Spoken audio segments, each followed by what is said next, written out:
India is building faster than ever. From skylines that redefine ambition to cities rising from the ground up. This isn't just construction, it's transformation. Real estate, India's second largest employer, is creating homes, jobs, and hope. By 2030, it could shape nearly 15% of our GDP.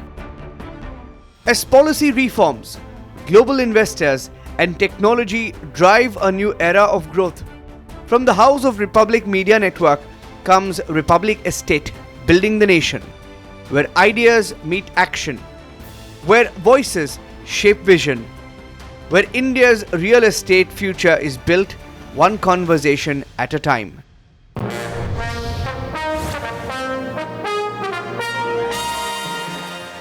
So, ladies and gentlemen, we are tremendously excited here at Republic to bring to you R.Estate. Now, ladies and gentlemen, the tagline to all of this is that we are trying to build the nation. The infrastructure industry, the real estate industry, and everything associated with it eventually is a huge contribution, not just to the country's GDP, but to our overall potential to be a global player in business and economy terms.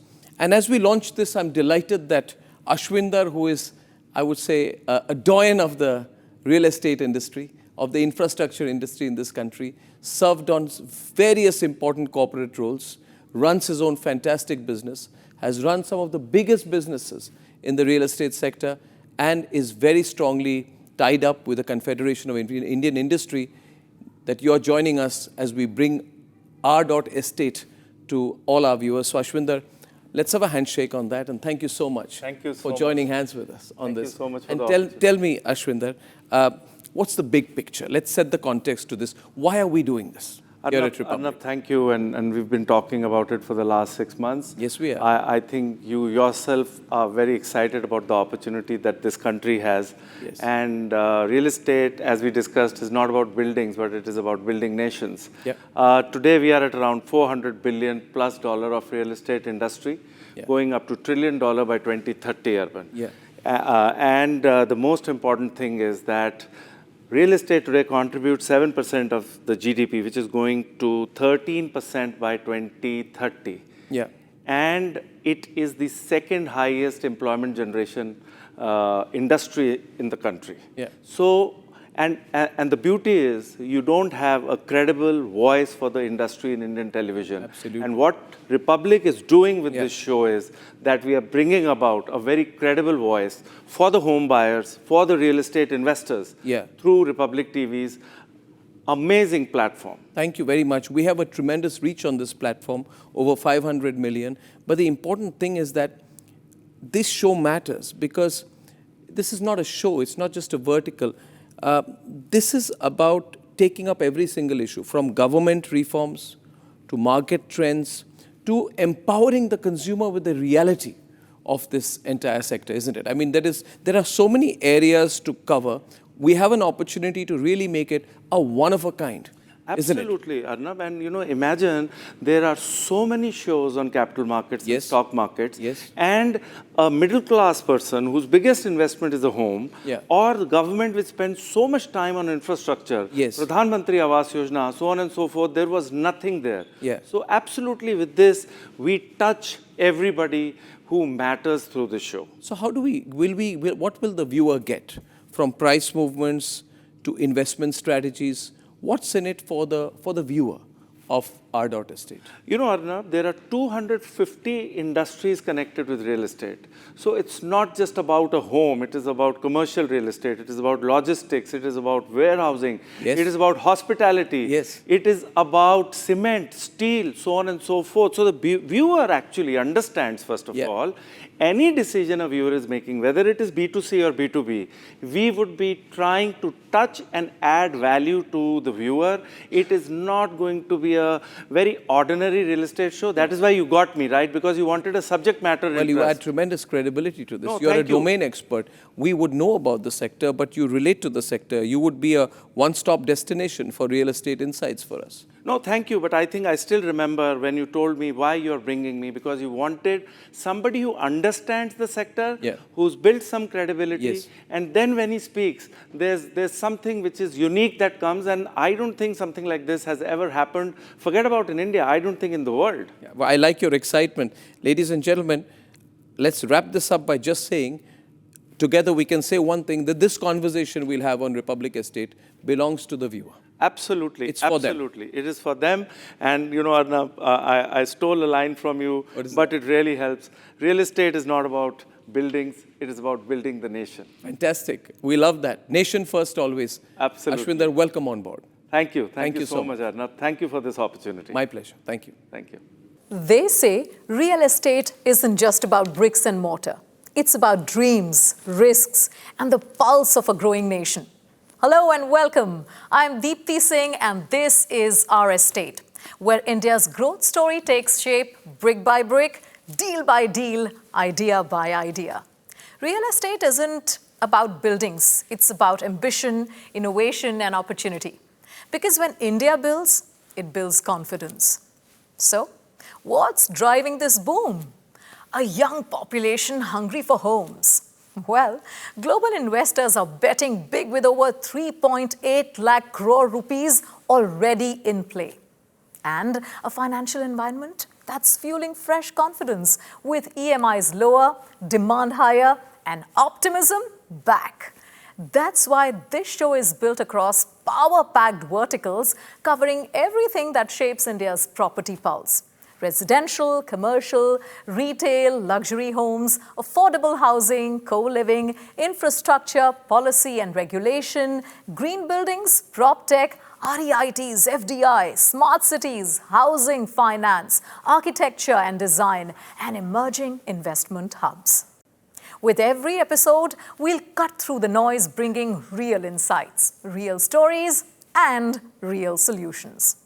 We'll speak to the people building India's future, from developers and policymakers to change makers, redefining how we live, work, and of course, invest. Know what really drives the market and where the future is being built? And to begin that story, we are joined by a man who's lived and led every phase of this transformation. A professional, an entrepreneur, a policy voice, and one of India's most respected names in real estate. Mr. Ashwinder R. Singh, Chairman, CII, Real Estate Committee.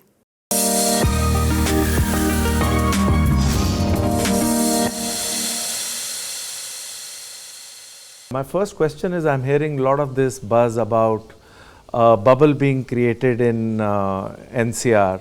And I really want to know it from the horse's mouth, because you're right there operating here. What is your view? I absolutely do not agree that it is a bubble. Yes, the prices rose very fast, but if you see, it's a cycle. Every 10 years, this honeymoon period of residential real estate, as I say, it comes, where the prices escalate very fast, but they do not decrease after that, they stabilize. So what I see, the price is not coming down, because all the stakeholders that you see in Noida, all the developers that you see in Noida are strong. In fact, across Delhi NCR, with God's grace, they are very, very strong. So they have the holding capacity. No one will be reducing their prices.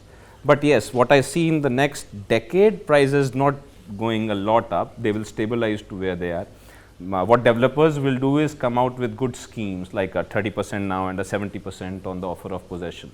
Can you help me understand how the pricing has moved in the last couple of decades, and how do you see, how can you validate what you are talking about pricing right now? How the real estate prices, how have you monitored them for people to understand how the prices in residential real estate move? And I would also want to know, why did you say that the honeymoon of residential real estate is kind of over? Because I didn't know that there was a honeymoon going on. Oh yes, it was every 10 years, as I said, this cycle comes. Last time it came was 2010, and where the prices suddenly almost double in residential real estate. And then they stabilized, they never decreased from there. But for almost a decade, they were stagnant, and suddenly post-COVID, yes, the honeymoon period for the real estate started. and the prices mostly in the residential real estate as an average have tripled, especially in Noida, rest of the parts not so much. So is it good that the prices have tripled, or is it not good for the industry? Industry is not very keen on the prices rising very sharply, because what the industry likes is that the prices rise steadily, because then over a decade people can enjoy returns steadily, but that is commercial real estate for you. But the way I have been able to understand, I think 90% of your development, or if I may say 100% of your development is commercial, because whatever you've done in residential is really super luxury or super elite. So no matter, in New York, let's talk about more than 100 years ago, Empire State Building, and still after 10 decades, after 100 years, that building stands as an example what made New York, New York. So what I had realized was not major, or not, I couldn't, at that time when we started this, no player was making a landmark building, a statement building that could get people to visit India. I'm a little patriotic, so I want the world to come to India and spend money. I want the world to come and see what India is, who we are, and what we can really do. And that's when I decided I have to create certain landmarks. Why do cities like Gurgaon, Mumbai, Bangalore are perceived more advanced, or for a lack of a better word, are more developed than Noida real estate? See, whenever you do something, whenever you're performing, you always save the best for the last, right? So Delhi NCR first experimented with different satellite cities, learnt everything and learned from all the mistakes they had done at various places, and put all the best in Noida. So Noida is relatively a very new satellite city compared to the other places. The way it has been planned, the infrastructure, the kind of people that are now coming in, the kind of beautiful and amazing developers that are now coming in, I see it as a global powerhouse. One day it will outshine anybody and everybody. See, Uttar Pradesh will be $1 trillion economy soon, and Noida, this place, Gautam Budh Nagar, is its financial capital, just like Mumbai is for India. Because India is about Bharat, India is about the bigger, one of my friends in media says we should do shows in Hindi and not in English, because Hindi has more reach, and Hindi is Bharat and Bharat is affordable. But here I am with one of the most upcoming developers of the country, making landmark buildings in north of India. Who doesn't want to do affordable? Affordable housing financially makes much more sense than to make landmark buildings, because it's a very common joke that is there in real estate. Burj Khalifa and address are opposite each other, and the price of address is more than Burj Khalifa per square feet, and they say why? Because they say address has a Burj Khalifa view, the Burj Khalifa does not have that kind of a view. So the kind of buildings we make, yes, people around make more money, but yes, we make the country a little more proud every time we deliver a building. You ever come into integrated townships? What is your view on integrated townships? Because this is something which is a very upcoming trend and consumers prefer it, and I am surprised you did not speak about it. And what data shows is that if you have a residential society in an integrated township, the price of that residential society is higher than the price of a standalone residential building, and the rental yield of that particular society is more than the rental yield of a residential building, which might not be part of an integrated township. And with the prices of land, it gives you an opportunity to buy a larger piece of land and create something which has hospitality, commercial, residential, a school, a hotel, so on and so forth. 100% agree with your point, and to prove it, yes, we are already doing 2 such townships, one in Noida and one the government has been very kind to let us do a film city. It's the Bayview Bhutani International Film City, and it will be one of the most beautiful integrated townships of the North India, where everything from all filming institutes to studio, the largest studio in the world, the first aqua studio in the world, everything comes to life together. Thank you so much. Pleasure. It was a pleasure to talk to you. From insights to action, it's time to see what's new in the market. The projects, products, and ideas reshaping how India buys, builds, and invests. You're watching R.Estate, where every story builds India's tomorrow. All the very best. Arnab, I am your big fan. I've seen from day one how Republic has shaped up. I'm one of your loyal. All the very best. Extremely intoxicating experiences real estate. Once you enter, you won't be able to exit it. So be mindful of that. I think it's a great news. Congratulations to Republic TV and Arnab. Everybody follows Arnab, even we follow his prime time shows. And in real estate now, nation wants to know what's real estate all about. I think Republic will be able to show that. And all the best to you.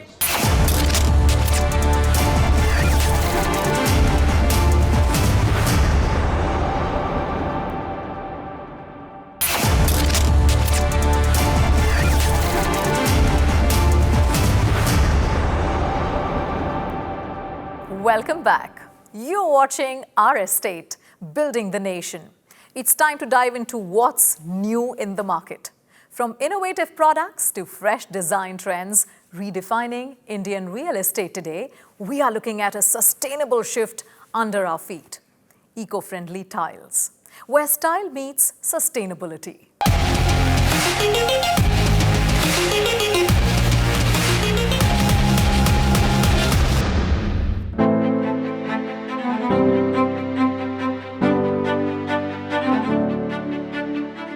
Tiles, the unsung heroes of modern architecture.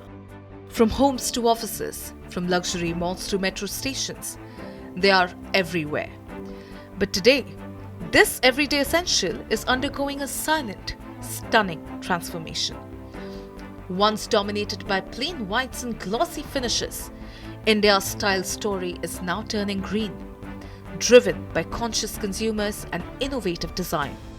The market is embracing eco-friendly production, from using recycled materials to cutting energy consumption in manufacturing. Natural materials like marble, slate and terracotta are making a strong comeback, not just for their beauty, but for their sustainability. Large format slabs are minimizing grout lines, expanding spaces visually and redefining luxury. At the same time, technology is adding new dimensions literally. Digitally printed and 3D tiles are offering textures, depth, and customized designs that let every wall tell its own story. And the business behind it? Booming. India's ceramic tile market is projected to hit $12 billion by 2025, growing at nearly 9% CAGR. And it could reach $15.8 billion by 2030.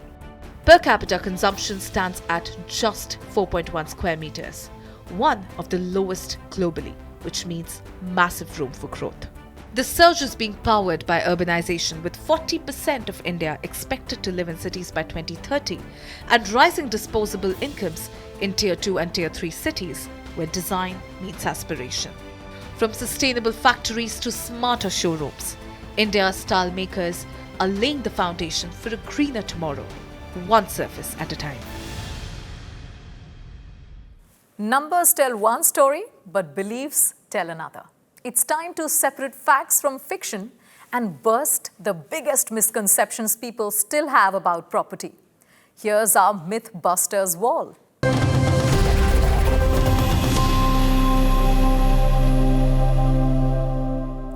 Many still believe property prices only go up. Not true. Real estate moves with market cycles and location trends. Trying to time the bottom or peak rarely works. The best time is when your finances and goals align. For many, renting can actually be smarter. It offers flexibility and protects against uncertain markets. The lowest price doesn't always mean best value. Quality, location, and upkeep count more than cost. Property isn't a set and forget asset. It needs management, maintenance, and responsibility. And as we wrap up today's episode, we couldn't leave without hearing from those who live and breathe this industry every day.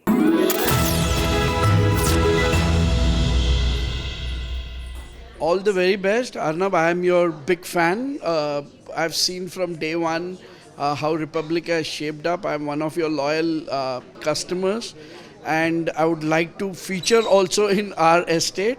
All the very best. Extremely intoxicating experiences real estate. Once you enter, you won't be able to exit it. So be mindful of that. I think it's a great news. Congratulations to Republic TV and Arnab. Everybody follows Arnab, even we follow his prime time shows. And in real estate now, nations wants to know what's real estate all about. I think Republic will be able to show that, and all the best to you. A big congratulations to Arnab and his team. They are doing fantastic job in terms of more communication techniques and digital technology, or even this your TV technology everywhere. I wish them good success. A separate vertical of real estate, I says, in future my real estate segment would be 5 to 6 trillion US dollar times to come in next 20 years. So we need these verticals. Everybody need education, transparency, advices, and different portfolios. So young generation need it. Congratulations once again. Thank you. Congratulations to Republic TV for starting the R.Estate, and I'm sure that this will bring industry and media together. It is very important for the industry to show to the country and the people that what we are doing, and housing is such an important aspect of the society building. It is a must to have, and so in that context, congratulations for you all to starting this one, and maybe we'll have more conversations with you. And that's a wrap on this edition of R.Estate, building the nation where every story builds India's tomorrow. In our next episode, we are back with another power-packed lineup, from the top 10 headlines shaping the market to our big story with Ashwinder. We'll take you inside dream homes, explore what's new in the market, and map India's next commercial hubs. Plus, investor insights and a legal guest decoding your biggest real estate questions.